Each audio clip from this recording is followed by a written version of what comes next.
Hello, good morning ಎಲ್ಲರಿಗೂ. ಇವತ್ತೊಂದು ಹೊಸ ಟಾಪಿಕ್ ಜೊತೆ ಬಂದಿದ್ದೀನಿ. ಅದೇನಂತ ಹೇಳ್ತೀನಿ, ನೋಡ್ತಾ ಹೋಗಿ ವಿಡಿಯೋನ. ಮುಂಚೆ ಎಲ್ಲ ಹಬ್ಬಗಳಲ್ಲಿ, ಮದುವೆಗಳಲ್ಲಿ ಮತ್ತು ಬಾನಗಳು, ಜಾತ್ರೆಗಳು, ಆ ಥರದ್ದೆಲ್ಲ ಫಂಕ್ಷನ್ಗಳಲ್ಲಿ ಮನೆಗಳಲ್ಲೇ ಆದರೆ ತಟ್ಟೆ ಎಲ್ಲ ಕೊಡ್ತಾಯಿದ್ರು, ಸ್ಟೀಲ್ ತಟ್ಟೆಗಳು. ಇವಾಗೆಲ್ಲ ಏನಾಗಿದೆ ಅಂದರೆ ಪ್ಲಾಸ್ಟಿಕ್ ತಟ್ಟೆಗಳನ್ನೇ ಜಾಸ್ತಿ ಯೂಸ್ ಮಾಡ್ತಾಯಿದ್ದಾರೆ. ಯೂಸ್ ಆ್ಯಂಡ್ ಥ್ರೋ ಪ್ಲಾಸ್ಟಿಕ್ ತಟ್ಟೆಗಳು ತುಂಬ ಯೂಸ್ ಮಾಡೋದ್ರಿಂದ ಕ್ಯಾನ್ಸರ್ ಬರುತ್ತೆ ಅಂತೇಳಿ ಡಾಕ್ಟ್ರೂ ಕೂಡ ಹೇಳ್ತಾ ಇರ್ತಾರೆ.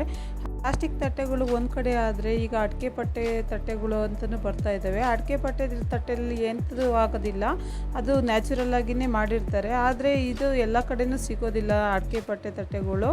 ಹಾಗಾಗಿ ಎಲ್ಲ ಪ್ಲಾಸ್ಟಿಕ್ ತಟ್ಟೆಗಳನ್ನೇ ಭಾರಿ ಯೂಸ್ ಮಾಡ್ತಾ ಇದ್ದಾರೆ. ಅದರಿಂದ ಕ್ಯಾನ್ಸರ್ ಬರುತ್ತೆ ಅಂತಲೂ ಸಾಬೀತಾಗಿದೆ. ಅದನ್ನು ನೋಡಿ, ಈ ಥರ ತಟ್ಟೆಗಳನ್ನ ಯೂಸ್ ಮಾಡೋದ್ರಿಂದ ಅದಕ್ಕೆ ಪೇಂಟ್ ಮಾಡಿರ್ತಾರೆ ಕಲರಾಗಿ. ಮುಂಚೆ ಎಲ್ಲ ನಮ್ಮ ಅಪ್ಪಾಜಿರ ಕಾಲದಲ್ಲಿ ಈ ಥರ ಎಲ್ಲ ತಟ್ಟೆಗಳು ಇರಲಿಲ್ವಂತೆ. ಹಾಗಾಗಿ ಅವ್ರ ಕಾಲದಲ್ಲಿ ಮತ್ತು ಮದುವೆಗಳಲ್ಲಿ, ಫಂಕ್ಷನ್ಗಳಲ್ಲಿ ಯಾವ ಥರ ಇರೋದನ್ನು ಬಳಸ್ತಾ ಇದ್ರು ಅಂತೇಳಿ ಹೇಳ್ತೀನಿ ಬನ್ನಿ. ಪ್ರಕೃತಿಯಲ್ಲಿ ಸಿಗುವಂತಹ ಇದು ಮುತುಗದ ಗಿಡ ಅಂತ ಹೇಳ್ತಾರೆ. ಮುತುಗದ ಗಿಡದ ಎಲೆ ತೊಗೊಂಬರ್ತಾರೆ. ಆಮೇಲೆ ಅದರದ್ದು ಇದು ಹೂವು ಸಿಗುತ್ತೆ. ಹಳ್ಳಿ ಕಡೆಗಿರೋರಿಗೆ ಇದು ಹೂವೆಲ್ಲ ಗೊತ್ತಿರುತ್ತೆ ಯಾವ ಥರ ಅಂತ ಹೇಳ್ಬಿಟ್ಟು. ಆ ಥರ ಗಿಡದ ಎಲೆನ ತೊಗೊಂಬಂದ್ಬಿಟ್ಟು ಈ ಥರ ಒಣಗಿಸ್ಬಿಟ್ಟು ಹಚ್ಚಿ ಈ ಥರ ಇಟ್ಕೊತಿದ್ರು ಮನೆಗಳಲ್ಲಿ. ಈಗೆಲ್ಲ ಕಡಿಮೆ ಆಗೋಗ್ಬಿಟ್ಟಿದೆ. ಇನ್ನು ಈ ಎಲೆನ ಯಾವ ರೀತಿ ಹಚ್ಚುತ್ತಾರೆ ಅಂತ ಹೇಳಿ ತೋರಿಸ್ತೀನಿ ಬನ್ನಿ. ಯಾವ ರೀತಿ ಹಚ್ಚೋದಕ್ಕೆ ಏನೇನೆಲ್ಲ ಬೇಕಾಗುತ್ತೆ ಅಂತ ಹೇಳ್ತೀನಿ. ಇದು ಹಂಚಿಕಡ್ಡಿ, ಅಂದರೆ ಹೊಲದಲ್ಲಿ ಸಿಗುತ್ತೆ. ತೋಟಗಳ ಬದಿಗಳಲ್ಲಿ, ಹೊಲಗಳ ಬದಿಗಳಲ್ಲಿ ಸಿಗುತ್ತೆ ಹಸಿದು. ಅದನ್ನ ಕಿತ್ಕೊಂಬಂದು ಈ ರೀತಿಯಾಗಿ ಒಣಗಿಸಿಟ್ಕೋಬೇಕಾಗುತ್ತೆ. ಈ ಹಂಚಿಕಡ್ಡಿ ಕಂಪ್ಲೀಟಾಗಿ ಒಣಗಿದ ಮೇಲೆ ನೋಡಿ, ಈ ರೀತಿಯಾಗಿ ಓಪನ್ ಮಾಡಿಕೊಂಡು ಅದು ಪಾರ್ಟ್ ಮಾಡ್ಕೋಬೇಕಾಗುತ್ತೆ. ಈ ಥರ ಸಿಗಿಯೋದು ಅಂತ ಹೇಳ್ತಾರೆ. ಹಂಚಿಕಡ್ಡಿ ಸಿಗಬೇಕಾಗುತ್ತೆ. ಅದು ಎಲೆ ಹಚ್ಚೋದಕ್ಕೆ ರೆಡಿ ಮಾಡ್ಕೊಳ್ಬೇಕಾಗುತ್ತೆ. ಒಂದೊಂದೇ ನಿಧಾನಕ್ಕೆ ಮಾಡ್ಕೋಬೇಕು. ಅದು ಆ ಕಡೆ ಈ ಕಡೆ ಆದರೆ ಮುರಿದೇ ಹೋಗ್ಬಿಡುತ್ತೆ ಹಂಚಿಕಡ್ಡಿ. ಇನ್ನು ನ್ಯಾಚುರಲ್ಲಾಗಿ ಸಿಗುವಂಥ ಮುತುಗದ ಎಲೆಯಿಂದ ನಾವು ಅದೇ ದೇವಸ್ಥಾನಕ್ಕೆ ಎಡೆ ಕೊಡಬೇಕಾಗಿತ್ತು. ಹಾಗಾಗಿ ಅವರು ರೆಡಿ ಮಾಡ್ತಾಯಿದ್ರು ಹಂಚಿಕಡ್ಡಿ ಸಿಕ್ಕೊಂಡು.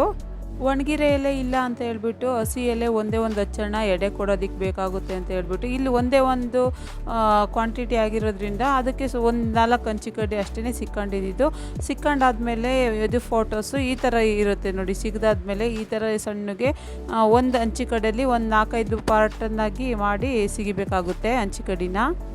ಇನ್ನು ಮುತುಗದೆಲೆ ಗಿಡದಿಂದ ಕಿತ್ಕೊಂಬಂದು ನೋಡಿ, ಈ ಥರ ಕಿತ್ಕೊಂಬಂದಿರ್ತಾರೆ. ಇದನ್ನು ಮಾಮೂಲಿಯಾಗಿ ಒಣಗಿಸಿ ಇಟ್ಕೋಬೇಕಾಗುತ್ತೆ, ಏರಿಸಿ. ಈಗ ಒಚ್ಚಬೇಕಾಗಿರೋದ್ರಿಂದ ಅಪ್ಪಾಜಿ ಕಿತ್ಕೊಂಬಂದಿದ್ದು ಇಷ್ಟು ತಗೊಂಬಂದು ತೋರಿಸಿದ್ರು.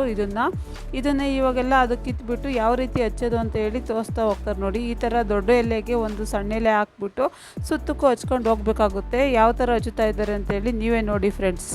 ಇನ್ನು ಈ ಮುತುಗದೆಲೆನ ನಾವು ಚಿಕ್ಕವರಿರುವಾಗಂತೂ ಅಪ್ಪಾಜಿ, ಅಮ್ಮ ಮತ್ತು ಊರಲ್ಲೆಲ್ಲ ತುಂಬ ಜನ ಹಚ್ಚೋರು. ಈಗ ಇದಕ್ಕೆ ತುಂಬ ರೇಟ್ ಕಡಿಮೆ ಆಗಿಬಿಟ್ಟಿದೆ. ಅಲ್ಲಿ ತೋಟಕ್ಕೆ ಹೋಗಬೇಕು, ಹೊಲ್ಗಳಿಗೆ ಹೋಗಬೇಕು, ಗಿಡ ಹುಡಿಕೊಂಡು ಅದನ್ನೆಲ್ಲ ಕಿತ್ಕೊಂಡು ಬರಬೇಕಾಗುತ್ತೆ. ಎಲೆಗಳ್ನ ಕಿತ್ಕೊಂಡು ಬಂದು ಮತ್ತೆ ಅದನ್ನ ಏರಿಸಿ ಒಣಗಿಸಿ ಮತ್ತು ಅದು ಹೊಚ್ಚುವಾಗ ನೆನೆಸಿ ಕಲ್ಲೆಲ್ಲ ಇಟ್ಬಿಟ್ಟು ಅದ್ರ ಮೇಲೆ ಆಮೇಲೆ ಹಚ್ಚಿ ಅಷ್ಟೆಲ್ಲ ಪ್ರೊಸೀಜರ್ ಇದ್ರೂ ಇದಕ್ಕೆ ಕೊಡ್ತಾಯಿದ್ದು ರೇಟು ₹1 ಅಷ್ಟೇ ಕೊಡ್ತಾಯಿದ್ದು.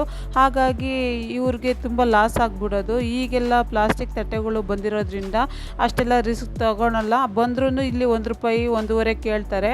ಅವರು ತೊಗೊಂಡೋದವರು ₹5 ಆ ಥರ ಎಲ್ಲ ಮಾರ್ಕೊತಾರೆ, ತುಂಬ ರೇಟ್ ಕೊಟ್ಕೊಂಡು ಅಂಗಡಿಗಳಲ್ಲಿ ಇಟ್ಕೊಂಡು. ಇವ್ರಿಗೇನು ಸಿಗೋದಿಲ್ಲ. ಅಷ್ಟೆಲ್ಲ ಓಡಾಡ್ಕೊಂಡು ಬಿಸಿಲಲ್ಲಿ ಎಲ್ಲ ಕಿತ್ಕೊಂಬಂದು ಮಾರಿದ್ರೂ ಅಷ್ಟು ಸಿಗೋದಿಲ್ಲ ರೇಟು. ಅದು ಸೀಸನ್ ಇದ್ದಾಗ ಅವ್ರು ಯಾರಾದರೂ ಬಂದು ತೊಗೊಂಡೋಗೋರು. ನಮ್ಮೂರ ಪಕ್ಕದಲ್ಲಿ ಗೊರಗಸ್ವಾಮಿ ಬೆಟ್ಟ ಅಂತ ಇದೆ, ಅಲ್ಲೆಲ್ಲಾದರೂ ಬಂದು ತೊಗೊಂಡೋಗೋರು ಕೆಲವೊಬ್ಬರು. ಇಲ್ಲಿ ಇವಾಗ ಯಾರೂ ತೊಗೊಳೋದಕ್ಕೆ ಬರೋದಿಲ್ಲ.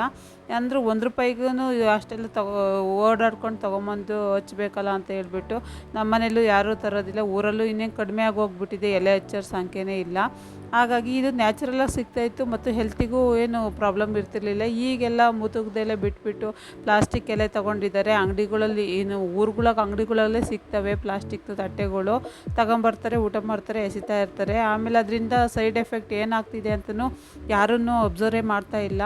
ಹಂಗಾಗ್ಬಿಟ್ಟು ಈ ಮುತುಗದೆಲೆ ಅಂತೂ ಕಣ್ಮರೆ ಆಗೋಗ್ಬಿಟ್ಟಿದೆ. ಅದಕ್ಕೆ ಒಂದು ಎಲೆಗೆ ₹1 ಕೊಡ್ತಾರೆ ಅಷ್ಟೇ. ಅದಕ್ಕೆ 250 ಎಲೆ ಹಾಕ್ಬಿಟ್ಟು ಒಂದು ಪೆಂಡಿ ಅಂತ ಮಾಡಿಬಿಟ್ಟು ಕಟ್ಟಿ ಕೊಡ್ತಾಯಿದ್ರು.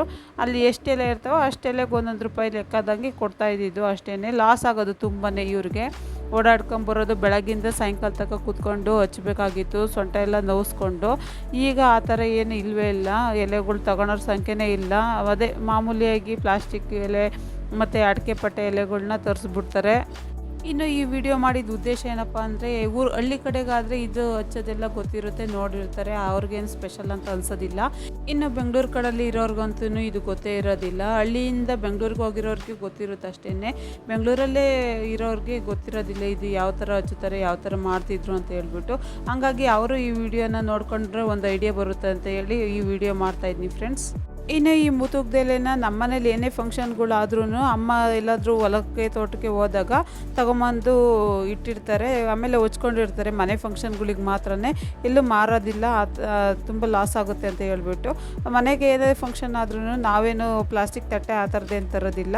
ಇನ್ನು ಈ ಮುತುಗದ ಎಲೆಯನ್ನು ದಕ್ಷಿಣ ಭಾರತದ ಹಳ್ಳಿಗಳಲ್ಲಿ ಊಟದ ಎಲೆಗಳನ್ನಾಗಿ ಮಾಡಿ ಸಾಂಪ್ರದಾಯಿಕವಾಗಿ ಬಳಸುತ್ತಾರೆ. ಮುತುಗದ ಎಲೆನ ಇಸ್ತ್ರಿ ಎಲೆ ಅಂತಲೂ ಕರೀತಾರೆ. 3 ಎಲೆಗಳು ಒಟ್ಟಾಗಿರುವ ಸಸ್ಯವನ್ನು ಬ್ರಹ್ಮವೃಕ್ಷ ಎಂದು ಮತ್ತು ಫ್ಲೇಮ್ ಆಫ್ ದ ಫಾರೆಸ್ಟ್ ಅಂತಲೂ ಕರೀತಾರೆ. ಈ ಎಲೆಯು ಪೂಜೆ ಮತ್ತು ಆಯುರ್ವೇದದಲ್ಲಿ ಪ್ರಮುಖ ಪಾತ್ರ ವಹಿಸುತ್ತೆ ಅಂತ ಹೇಳಬಹುದು.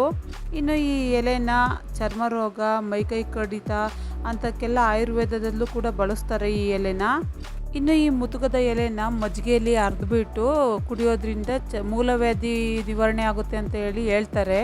ಇನ್ನು ಬಿಸಿ ಬಿಸಿಯಾಗಿರೋ ಊಟನ ಈ ಮುತುಗದ ಎಲೆಯಲ್ಲಿ ಹಾಕ್ಕೊಂಡು ಊಟ ಮಾಡೋದ್ರಿಂದ ಜೀರ್ಣಕ್ರಿಯೆಯೂ ಸಹ ಸುಧಾರಿಸುತ್ತೆ ಅಂತ ಹೇಳ್ಬಿಟ್ಟು ನಂಬಿಕೆ ಇದೆ. ಪರಿಸರ ಸ್ನೇಹಿ ಮುತುಗದ ಎಲೆಗಳು ಸಂಪೂರ್ಣವಾಗಿ ಮಣ್ಣಲ್ಲಿ ಕೊಳೆಯುವ ಗುಣ ಹೊಂದಿರುವುದರಿಂದ ಈ ಎಲೆಗಳನ್ನು ಪರಿಸರ ಸ್ನೇಹಿ ಅಂತಲೂ ಕರೆಯಲಾಗುತ್ತದೆ. ಭಾರತದಾದ್ಯಂತ ಕಂಡುಬರುವ ಈ ಮರವು ಬಾಳೆ ಎಲೆಗೆ ಪರ್ಯಾಯವಾಗಿ ಒಣ ಪ್ರದೇಶಗಳಲ್ಲಿ ಹೆಚ್ಚಾಗಿ ಕಂಡುಬರುತ್ತವೆ. 3 ಎಲೆಗಳು ಒಂದೇ ಕಡೆ ಸೇರಿರುತ್ತವೆ. ಎಲೆಗಳು ದಪ್ಪವಾಗಿದ್ದು ಊಟ ಮಾಡಲು ಹದವಾಗಿರುತ್ತವೆ. ಇನ್ನು ಈ ಮುತುಗದ ಎಲೆಗಳನ್ನು ಸಾಂಪ್ರದಾಯಿಕವಾಗಿ ಮದುವೆ ಮುಂಜಿಗಳಲ್ಲಿ, ದೇವಸ್ಥಾನಗಳಲ್ಲಿ ಪ್ರಸಾದ ವಿತರಣೆ ಮಾಡುವಾಗ ಈ ಮುತುಗದ ಎಲೆಗಳನ್ನು ಸಾಂಪ್ರದಾಯಿಕವಾಗಿ ಬಳಸಲಾಗುತ್ತದೆ. ಇಷ್ಟೆಲ್ಲ ಉಪಯೋಗ ಇರುವಂತಹ ಈ ಮುತುಗದ ಎಲೆಗಳು ಮತ್ತು ಔಷಧೀಯ ಗುಣಗಳನ್ನು ಹೊಂದಿರುವುದರಿಂದ ಈ ಎಲೆಗಳನ್ನು ಹೆಚ್ಚಾಗಿ ಎಲ್ಲ ಕಡೆಯೂ ಬಳಸಲಿ ಅಂತ ಹೇಳಿ ನಾನು ಕೇಳ್ಕೊತೀನಿ. ಇಷ್ಟೆಲ್ಲ ಉಪಯೋಗ ಇರುವಂತಹ ಈ ಮುತುಗದ ಎಲೆಗಳನ್ನು ಊಟದ ಎಲೆಗಳನ್ನಾಗಿ ಮಾರ್ಪಾಡು ಮಾಡಿ ಎಲ್ಲ ಕಡೆಯೂ ಹೆಚ್ಚಾಗಿ ಬಳಸಿ ಅಂತ ಕೇಳ್ಕೊಳ್ತೀನಿ. ಇದರಲ್ಲಿ ಹಾರ್ಮ್ಫುಲ್ ಕೆಮಿಕಲ್ ಆ ಥರದ್ದು ಏನೂ ಇರೋದಿಲ್ಲ, ನ್ಯಾಚುರಲ್ ಆಗಿರುತ್ತೆ, ಎಕೋ ಫ್ರೆಂಡ್ಲಿ ಆಗಿರುತ್ತೆ. ಹಾಗಾಗಿ ಯೂಸ್ ಮಾಡೋದ್ರಿಂದ ಯಾವುದೇ ರೀತಿ ಆರೋಗ್ಯಕ್ಕೆ ಹಾನಿಕರ ಆಗೋದಿಲ್ಲ. ಪ್ಲಾಸ್ಟಿಕ್ಕು ಬಳಕೆ ಸ್ವಲ್ಪ ಕಡಿಮೆ ಆಗಲಿ ಅಂತ ಹೇಳಿ ಕೇಳ್ಕೊತೀನಿ. ಇನ್ನು ಈ ವಿಡಿಯೋನ ಯಾರೆಲ್ಲ ನೋಡ್ತಾ ಇದ್ದೀರಾ ಎಲ್ಲರಿಗೂ ಉಪಯೋಗ ಆಗುತ್ತೆ ಅಂತ ಅಂದ್ಕೊಳ್ತೀನಿ. ನೋಡ್ತಾ ಇರ್ಬೋದು ಫ್ರೆಂಡ್ಸ್ ಯಾವ ರೀತಿ ಎಲೆ ಹಚ್ಚುತ್ತಾ ಇದ್ದಾರೆ ನಮ್ಮ ಅಪ್ಪಾಜಿ ಅಂತ ಹೇಳ್ಬಿಟ್ಟು. ಇದರಲ್ಲಿ ಇನ್ನೊಂದು ಎಲೆ ಹಾಕಿ ಕೂಡಿಸಿದ್ರೆ ಎಲೆ ಆಗೋಗುತ್ತೆ. ಈ ರೀತಿಯಾಗಿ ಹಚ್ತಾ ಹೋದರೆ ಚೆನ್ನಾಗಿರುತ್ತೆ, ನೋಡೋಕ್ಕೂ ಚೆನ್ನಾಗಿದೆ ಎಲೆ. ಅದರಿಂದ ಇದನ್ನ ಹೆಚ್ಚಿಗೆ ಬಳಸಿ ಅಂತ ಕೇಳ್ಕೊಳ್ತೀನಿ. ಇನ್ನು ಈ ಮುತುಗದ ಎಲೆಗಳು ರೋಡ್ ಸೈಡ್ಗಳಲ್ಲಿ ಮುಂಚೆ ಆದರೆ ಕಾಣಿಸ್ತಾ ಇದ್ವು, ಈಗಂತೂ ಇವು ಮರಗಳ ಸಂಖ್ಯೆನೂ ಕೂಡ ಕಡಿಮೆ ಆಗಿದೆ. ಎಲ್ಲ ಕಡ್ದು ಹಾಕಿರ್ತಾರೆ, ಕಾಣಿಸೋದೇ ಇಲ್ಲ ಮರಗಳು. ಆಮೇಲೆ ಎಲೆಗಳು ಬೇಕಂತ ಹೇಳಿದ್ರೆ ಹೊಲಗಳಲ್ಲಿ ತೋಟಗಳಲ್ಲಿ ತುಂಬ ಹುಡುಕೊಂಡು ಹೋಗಬೇಕಾಗುತ್ತೆ. ಹಾಗಾಗಿನೂ ಕೂಡ ಇದು ಎಲೆ ಹಚ್ಚೋರ ಸಂಖ್ಯೆನೂ ಕಡಿಮೆ ಆಗ್ತಾ ಇದ್ದಾವೆ. ಇನ್ನು ಈ ಊಟದಲ್ಲೇ ಫೈನಲ್ ಆಗಿ ರೆಡಿ ಆಗ್ತಾ ಬಂತು. ನೋಡಿದ್ರಲ್ಲ ಫ್ರೆಂಡ್ಸ್ ಎಷ್ಟು ಚೆನ್ನಾಗಿ ಹಚ್ಚಿದ್ರು ಅಂತ ಹೇಳ್ಬಿಟ್ಟು. ನಾನಿವತ್ತು ಎಲ್ಲರಿಗೂ ಉಪಯೋಗ ಆಗುವಂತಹ ಮಾಹಿತಿ ಕೊಟ್ಟಿದ್ದೀನಿ ಅಂತ ಅಂದ್ಕೊಳ್ತೀನಿ. ನಿಮ್ಮ ತೋಟಗಳಲ್ಲೂ ಹೊಲಗಳಲ್ಲೂ ಈ ಥರ ಮರಗಳು ಇದ್ದರೆ, ಮುತುಗದ ಮರಗಳು ಅಥವಾ ಗಿಡಗಳು ಇದ್ದರೆ ನೀವು ಈ ಥರ ಎಲೆಗಳನ್ನು ಕಲೆಕ್ಟ್ ಮಾಡಿಕೊಂಡು ಹಚ್ಕೊಂಡು ಊಟ ಮಾಡ್ಕೊಳ್ಳಿ ಅಂತ ಹೇಳ್ತೀನಿ ಫ್ರೆಂಡ್ಸ್. ನನ್ನ ಇವತ್ತಿನ ಈ ಟಾಪಿಕ್ ನಿಮಗೆಲ್ಲ ಇಷ್ಟ ಆಗಿದೆ ಅಂತ ಭಾವಿಸ್ತೀನಿ. ಇಷ್ಟ ಆಗಿದ್ದರೆ ಸಬ್ಸ್ಕ್ರೈಬ್ ಮಾಡಿ friends, and like, share, comment. ನೀವು ಈ ಥರ ಮುತುಗದ ಎಲೆಗಳನ್ನ ಈ ಥರ ಹಚ್ಕೊಂಡು ಊಟಕ್ಕೆ ಬಳಸ್ತೀನಿ ಅನ್ನೋದಾದರೆ ಕಾಮೆಂಟ್ ಮಾಡಿ ಫ್ರೆಂಡ್ಸ್. ಸಿಗ್ತೀನಿ ನೆಕ್ಸ್ಟ್ ಟಾಪಿಕ್ ಜೊತೆ. ಬಾಯ್ ಬಾಯ್, ಟೇಕ್ ಕೇರ್.